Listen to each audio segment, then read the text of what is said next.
Cuando se alzó mi bandera, la tuya lo haría igual. Y fue esa vez la primera que juntos quisimos volar. Cuba y Puerto Rico son de un pájaro las dos alas. Puerto Rico, por eso te quiero tanto, Puerto Rico.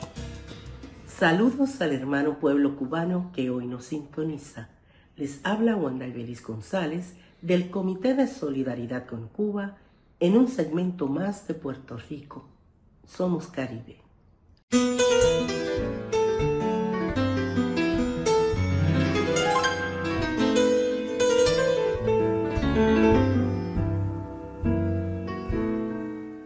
En el segmento de hoy estaremos rememorando a don Pedro Albizu Campos.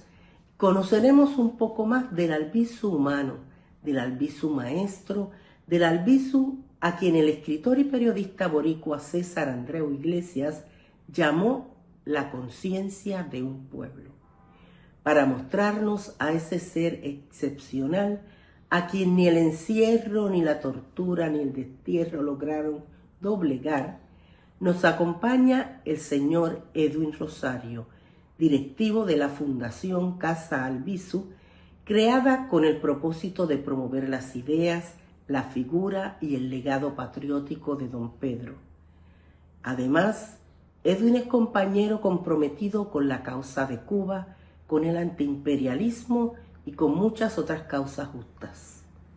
Bienvenido. Agradezco la invitación que se me hace para que sea partícipe de este programa, dando alguna información en relación al prócer puertorriqueño, don Pedro Albizu Campos. Sabemos ya muy bien que don Pedro nace en Ponce, la ciudad, y que su casa humilde está ubicada en el barrio Tenerías.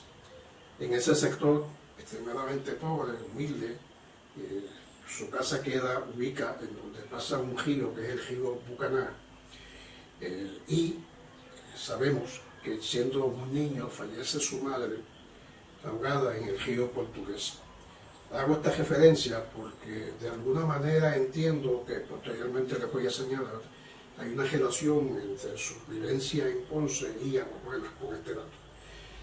Don Pedro hace una misión de viajar por pueblos latinoamericanos, llevando el mensaje de la lucha libertaria de Puerto Rico, y visita a Cuba en el año 1927. Hay una anécdota que muy bien nos permite entender un tanto lo que es la humildad de esta persona, cuando se nos señala y se nos dice que, habiendo participado en una conferencia a jóvenes estudiantes cubanos, don Pedro, cuando se le reclama, se le pide que se le permita acompañarlo hasta el hotel donde está viviendo, quedándose, él lo niega, él se niega a recibir, a tener esa compañía, y que don Pedro se va solo, y los estudiantes, por aquel de esa enorme curiosidad de cómo es posible que eso no suceda, van siguiéndolo y se percatan de que don Pedro no estaba quedándose en ningún hotel, sino que don Pedro estaba durmiendo en el banco de una plaza. Ese detalle de humildad en la persona de don Pedro es lo que lo destaca de manera significativa cuando, ya siendo presidente del Partido Nacionalista en 1930, llega a vivir al pueblo de Aguabuenas en el año 1935.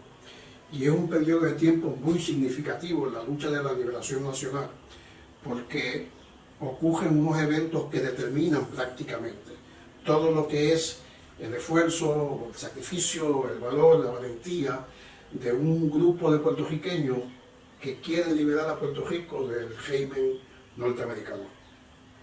Viviendo en Aguabuenas, don Pedro ocupa una casa de un hacendado llamado Juan Caballero, y queda esa residencia a las afueras del pueblo, por donde se caminaba por un pequeño camino entonces, lo que se llama un camino de a pie, y llegándose por ese camino, que quedaba a una distancia aproximadamente de 1,5 kilómetros del casco urbano, don Pedro ocupaba esa residencia junto con su esposa y sus hijos. Hay unos detalles que comunican personas que conocieron a don Pedro en ese tiempo, con quienes me comuniqué en algún momento reciente, y me daban información de que, por ejemplo, cuando don Pedro iba por allí caminando, saludando, a pie, a veces en días difíciles, días de lluvia, ellos le facilitaban un transporte que consistía en poder montar un caballo que lo llevara hasta su casa, la casa que ocupaba.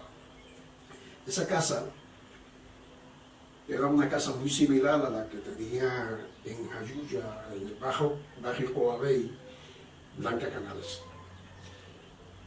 La casa, en la planta alta vivienda, la parte de abajo almacén, y en esa parte era donde también en algunas ocasiones se reunía con el liderato del Partido Nacionalista, con la Junta Local del pueblo de Aguabuenas. Don Pedro fue objeto de varios atentados contra su vida, y varios de ellos fueron precisamente en el pueblo de Aguabuenas. Una noche, el atentado fue tan marcado y tan violento que no les quedó más remedio que salir de la casa, llegarse hasta el casco urbano, permanecer en una casa que tenía un nacionalista en el casco urbano, y luego, posterior, ocupar una segunda residencia, que es la que más se conoce, que quedaba en la calle detrás de la iglesia católica, que estaba justo frente a la plaza. En esa casa, don Pedro también fue objeto de varios atentados. A esa casa se dice que llegaba al liderato del partido a nivel nacional, allí se hacían serias reuniones, y es precisamente ahí, estando don Pedro viviendo, que se dan varios detalles significativos en la lucha libertaria. Uno, en el año 1935, en el mes de octubre, ocurre un evento que se conoció como la masacre de Río Piedras. Esa masacre la dirigió el norteamericano asesino Elisha Francis Hicks, coronel de la Policía Insular de Puerto Rico, y en consecuencia fallecen en el mismo 4 nacionalistas: Ramón Pagán, Pedro Quiñones, Eduardo Rodríguez, José Santiago Barea, y queda herido uno, Dionisio Pilson, y quien asume la defensa de ese acusado de haber estado en la masacre, donde no le causan pérdida de vida a ningún policía insular. El que asume la defensa es don Pedro Albizu Campos. Y nos dicen, en la tradición oral en Aguabuenas, que don Pedro iba a los juicios que se hacían en el viejo San Juan y llegaba hasta la plaza de Aguabuenas o frente a la calle, en la casa. Allí se reunía la comunidad y don Pedro le hacía el relato de los eventos diarios del proceso, del juicio que allí se realizaba. Porque don Pedro era una persona muy querida y muy estimada en ese pueblo, era bien campechano. Don Pedro acostumbraba a caminar por las calles del pueblo de Aguabuena, un pueblo pequeño que radica al lado, colinda con la ciudad de Caguas, y que el pueblo de Aguabuena es el que le da inicio a esto que conocemos en Puerto Rico como la Cordillera Central. De modo que don Pedro allí le comunicaba a la comunidad, compartía con ellos, y en ese diario compartir tenía por uso y costumbre ir tocando de puerta en puerta, ir saludando, ir hablando de los eventos diarios. Ese evento en particular, don Pedro lo sostiene en el tribunal, es el que lleva el caso en el tribunal y lo gana. Don Pedro, cuando vivía en la casa de Juan Caballero, tenía por necesidad que cruzar un río.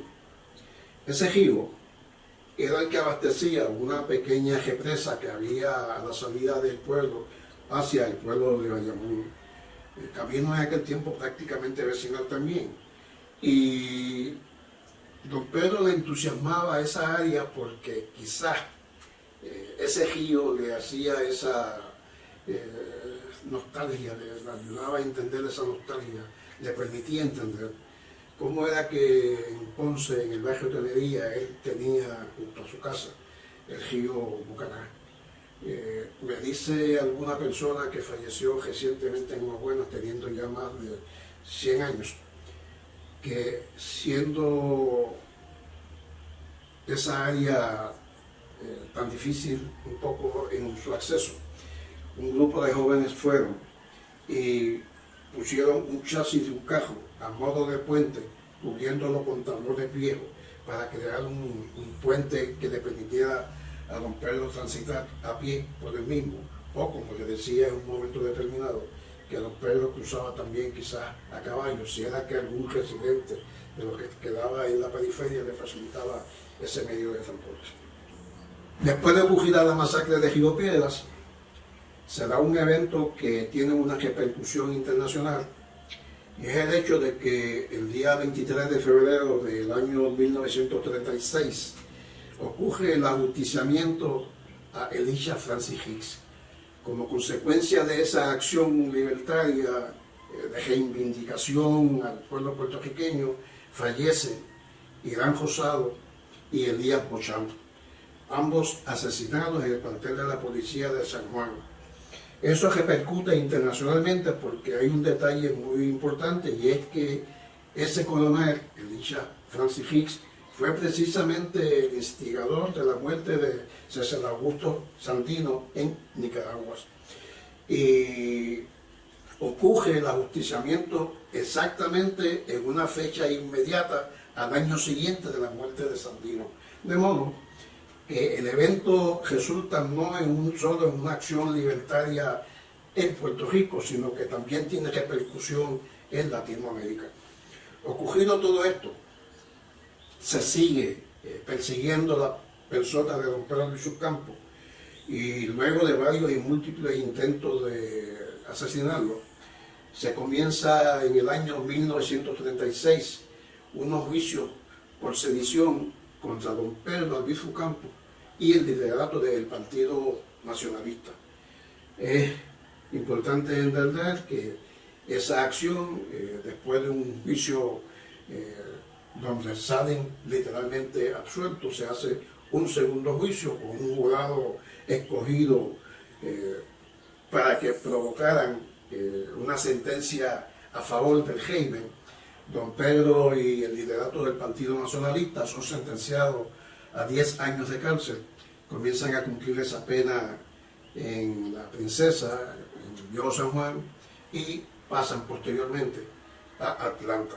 Saliendo de Atlanta en el año 1947, llegando a Puerto Rico, Albizu visitó nuevamente a Guabuena.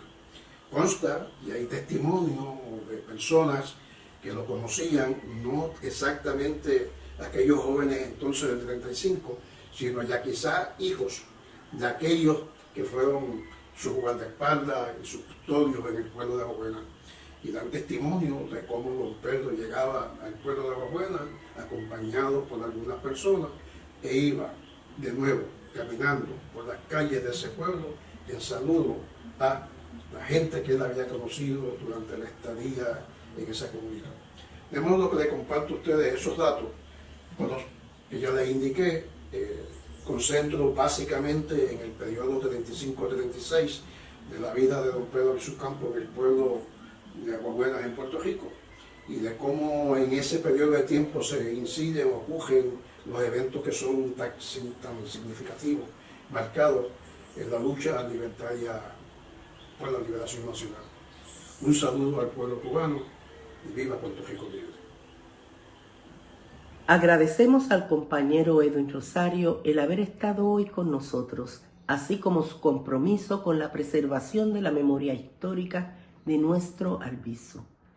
Hagamos nuestro el compromiso de don Pedro cuando dijo: «Fijé en mi espíritu una idea que debe tener todo hombre y toda mujer que nació en un país esclavizado: sacrificar su vida para librarlo de todo poder extranjero que pretenda sojuzgarlo».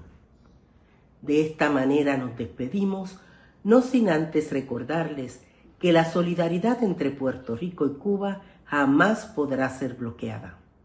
Hasta pronto.